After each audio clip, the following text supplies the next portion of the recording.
कैसे आप सभी लोग हैं। पहली बात, आप सभी लोग को दोस्तों इस सेशन से जुड़ने के लिए बहुत बहुत स्वागत है दोस्तों। जैसा कि आप सभी लोग जानते हैं कि डेली बेसिस पे जैसा कि आप लोग जानते हैं दोस्तों कि इस सेशन में डेली बेसिस पे करंट अफेयर्स को हम लोग डिस्कस करते हैं, यानी हाल फिलहाल की जो घटनाएं होती है दोस्तों, जो न्यूज़ होता है उस पर हम लोग बात करने का प्रयास करते हैं, उस पर हम लोग चिंतन करने का प्रयास करते हैं दोस्तों। तो उसी संदर्भ में कहा जा रहा है, हमारे पास आज एक न्यूज़ है दोस्तों, एक घटना है दोस्तों जिस पर हम सभी लोग को बात करना बहुत ज़रूरी है।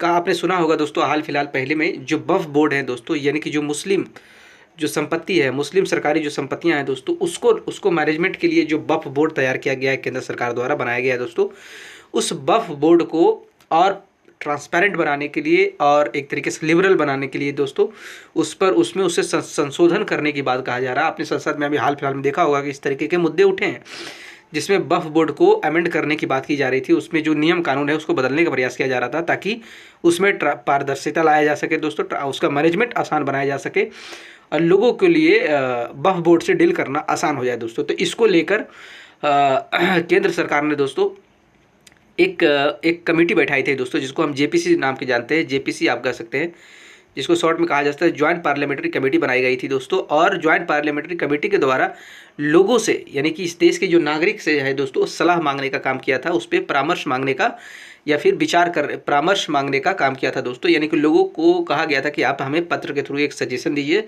आप हमें सलाह दे सकते हैं कि आपकी इस पर क्या राय है, आप क्या सोचते हैं दोस्तों। तो इस चीज़ को अगर अब इस चीज़ को देखा जाए दोस्तों, इस चीज़ को लेकर अगर अभी बात किया जाए दोस्तों, तो कहा जा रहा है कि लगभग ये जो जेपीसी कमेटी है दोस्तों, इस जेपीसी की कमेटी पे लगभग 1.5 करोड़ से भी ज़्यादा पत्र मिले हैं दोस्तों, कि जो कि बहुत बड़ी मात्रा में पत्र मिले हैं। ऐसा ऐसा इतने बड़े पैमाने पे किसी एक मुद्दे पे सलाह देने के लिए इतने बड़ी संख्या में अगर कोई सलाहकार आता है दोस्तों, सलाह दिया जाता है, पत्र दिया जाता है, तो उस पर आशंका उठता है दोस्तों, क्योंकि इतना बड़ा कह सकते हैं इतनी बड़ी संख्या 1 करोड़ से भी अधिक पत्र मिले हैं दोस्तों, जिसमें आशंका जताई जा रही है, जो कि एक संदेह पैदा कर रहा है दोस्तों कि इतने बड़े मामूली तौर पे इतने बड़े आते नहीं हैं दोस्तों, इतने नंबर में चीज़ें आती ही नहीं है कि जब भी कोई सरकार अगर लोगों से सलाह मांगती है तो इस तरीके का इतना बड़ा प्रतिक्रिया नहीं होता है दोस्तों। तो इसको लेकर संदेह जताया जा रहा है कि हो सकता है कि इसमें जो आतंकी संगठन है, यानी कि उससे ये चीज़ें प्रभावित हो सकता है दोस्तों। यानी कहने का मतलब है कि केंद्र सरकार आशंका जता रही है कि हो सकता है इसमें कुछ आतंकी संगठन जो है इस फैसले को प्रभावित करने का प्रयास कर रहा है और उसके थ्रू ये पत्र को भेजे जाने का प्रयास किया जा रहा है, या फिर इसमें कुछ विदेशी ताकतों का हो सकता है हाथ हो दोस्तों, ऐसा संदेह जताया जा रहा है। इसी के बारे में आज हम लोग डिस्कस करते हैं। आइए डिटेल में इसमें हम बात करते हैं दोस्तों, क्या बातें कही गई है, किस चीज़ से रिलेटेड है दोस्तों। कहा जा रहा है वक्फ की जो संपत्तियां हैं, वक्फ संपत्ति जो आप लोग नहीं समझते मैं बता देता हूँ। वक्फ संपत्ति वैसे संपत्ति होता है दोस्तों जिसमें क्या जो मुस्लिम समुदायों द्वारा जो दान किया जाता है, वैसे संपत्ति जो मुसलमानों द्वारा दान किया कर दिया जाता है, या फिर कहता है कि मुसलमान जो कहते हैं कि ये मेरी संपत्ति नहीं है, या फिर कोई जो पौराणिक जो मुस्लिम जो धरोहर है दोस्तों, जैसे ताजमहल हो गया या फिर कोई पुरानी ज़मीन हो गया, उसका जो होता है दोस्तों कंट्रोल जो होता है वो वक्फ बोर्ड ही करती है दोस्तों।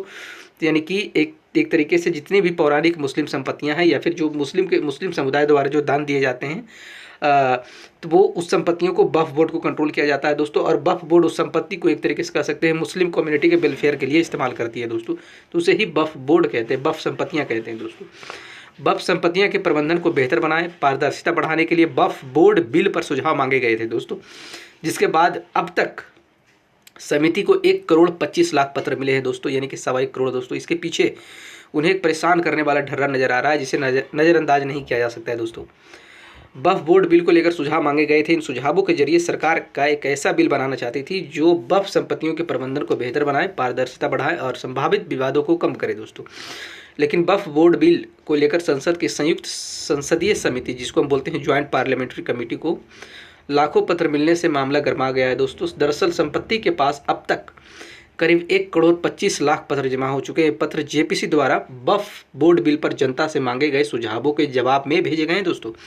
इतने बड़े पैमाने पर पत्र मिलना सामान्य घटना नहीं है और इसे लेकर समिति के सदस्य निशिकांत दुबे ने गहरी चिंता व्यक्त की है।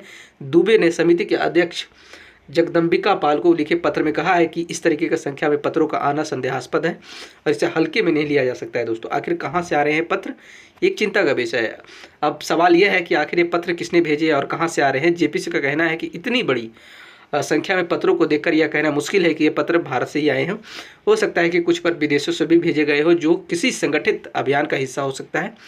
दुबे ने पत्रों की इस बाढ़ के पीछे विदेशी ताकतों और इस्लामी कट्टरपंथियों की संभावित भूमिका पर सवाल उठाए हैं। दोस्तों, उनका मानना है कि कुछ संगठनों और कट्टरपंथियों ने जानबूझकर इस मुद्दे को भड़काने और वक्फ बोर्ड बिल पर जनता की राय को प्रभावित करने के लिए यह अभियान चलाया हो सकता है। दोस्तों, भारत लंबे समय से आतंकी गतिविधियों और विदेशी हस्तक्षेप का सामना कर रहा है। यह आशंका है कि कुछ संगठनों ने जानबूझकर इतने पत्र भेजे ताकि वक्फ बिल पर चल रही चर्चाओं को प्रभावित किया जा सके और संसदीय प्रक्रिया को बाधित किया जा सके। दोस्तों, इसके पीछे का मकसद भारत की लोकतांत्रिक प्रक्रिया को कमजोर करना और समाज में धार्मिक ध्रुवीकरण करना हो सकता है। दोस्तों, विदेशी ताकतों और इस्लामी कट्टरपंथियों की संलिप्तता, ऐसा बताया जा रहा है, ऐसा संदेह है कि हो सकता है विदेशी ताकतों और इस्लामी कट्टरपंथियों की इसमें संलिप्तता हो, इसमें एक तरीके से इसका हाथ हो। दोस्तों, इस पत्रों के संदर्भ में एक और चिंताजनक बात सामने आई है, वह है विवादित इस्लामी प्रचारक जाकिर नाइक जी और उसके नेटवर्क की भूमिका हो सकती है।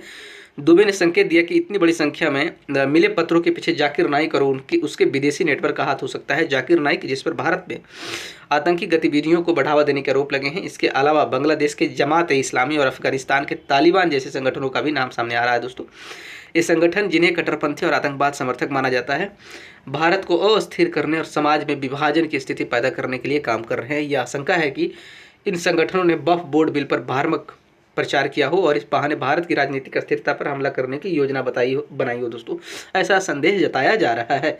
इसके साथ ही पाकिस्तान की खुफिया एजेंसी ISI और चीन की भूमिका भी इस मामले में संदिग्ध मानी जा रही है। दोस्तों, दुबे ने संकेत दिया है कि यह संभव है कि पाकिस्तान और चीन के चरमपंथी संगठनों ने भी इस मुद्दे को भड़काने के लिए इन पत्रों को भेजने का प्रयास किया हो। दोस्तों, भारत में लंबे समय से ISI और चीन जैसी विदेशी ताकतें अस्थिरता फैलाने का प्रयास कर रही है और यह घटना भी उसी सिलसिले से कड़ी हो सकती है। JPC के सदस्य दुबे ने यह स्पष्ट किया कि समिति को इस मामले में पूरी स्वतंत्रता निष्पक्षता से काम करने का आवश्यकता है। दोस्तों, उनका कहना है कि अगर विदेशी ताकतें संसदीय प्रक्रिया को प्रभावित करने का प्रयास कर रही है तो यह भारत के लोकतंत्र पर सीधा हमला है। संविधान के अनुच्छेद 105 के तहत संसद की स्वतंत्रता और निष्पक्षता सुनिश्चित करना आवश्यक होता है। दोस्तों, जिसमें समितियों का कामकाज भी शामिल है। दुबे ने इस मामले की जाँच कराने के लिए गृह मंत्रालय से आग्रह किया है। उन्होंने मांग की है कि गृह मंत्रालय इस मामले को गहराई से जांच करे ताकि पता लगाया जा सके इन पत्रों के पीछे कौन से संगठन या व्यक्ति शामिल है। दोस्तों, उनका कहना है कि जांच के नतीजे सार्वजनिक किए जाने चाहिए ताकि वक्फ बोर्ड बिल पर होने वाली चर्चाएं निष्पक्षता सुनिश्चित की जा सके। दोस्तों, उम्मीद करते हैं आपको चीज़ें बहुत अच्छे से समझ में आई होगी। दोस्तों, क्लियर हो गया होगा इस चीज़ को लेकर कि क्या है वक्फ बोर्ड पे जो अभी प्रक्रियाएं चल रही है, उसे जो अमेंडमेंट करने का जो बात कर रहा है, उससे लेकर जो जनता से राय मांगी गई थी, उसके जवाब में जनता की तरफ से किस तरीके का प्रतिक्रियाएं देखी गई है। दोस्तों, उसको लेकर भी क्या आशंकाएं जताई जा रही है, क्या घटनाएं हुई। दोस्तों, इसके बारे में हमने आज बात किया। उम्मीद करते हैं आपको अच्छे से समझ में आएगा। दोस्तों, हमारे साथ जुड़ने के लिए दोस्तों आप सभी को बहुत बहुत धन्यवाद।